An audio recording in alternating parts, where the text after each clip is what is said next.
এই পার্ক ভদ্রলোক তিনি পড়ালেখা শেষ করেই মনোনিবেশ করেন উত্তর কোরিয়ার জানাশোনা এবং প্ল্যান করে এগিয়ে যাওয়া একটা হ্যাকিং টিম হিসাবে। তার অপারেশনের মূলত এই কাজগুলো সংগঠিত হয়ে থাকে বলে ধারণা করা হয় নেট দুনিয়ায়।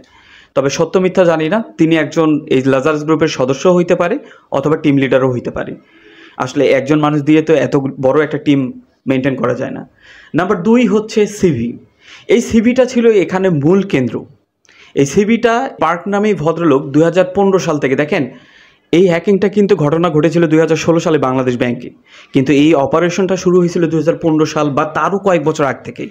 কারণ এই ধরনের বড় বড় হ্যাকিং অপারেশনগুলো এত সহজেই করা যায় না। 2015 সালে এই সিভিটা, যে সিভি আমরা পয়েন্টের কথা বলছি, 2015 সালের জানুয়ারি ফেব্রুয়ারি এই 2 মাস ঘিরে অন্তত 26 বার বিভিন্ন ডিরেক্টর অথবা ব্যাংকের অ্যাডমিন প্যানেলে যারা ছিল তাদের কাছে ইমেল গেছিল।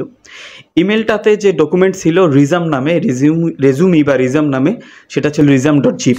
একদম সত্যভাবেই আইডিয়া করা হয়েছে যে অন্তত 25 জানুয়ারি থেকে 29 জানুয়ারির মধ্যে 3 জন ব্যাংকার এই লিঙ্কটিতে ক্লিক করে বা এই ফাইলটিতে ক্লিক করে এবং ডাউনলোড করে। তবে ডাউনলোড করা যতবার ক্লিকই করতেছিল না কেন, তাকে একই ওয়েবসাইটে নিয়ে যাচ্ছিল এই লিঙ্কটি। ততক্ষণও ব্যাংকের কর্মকর্তারা বুঝতে পারেনি তাদের সাথে কি ঘটে চলছে।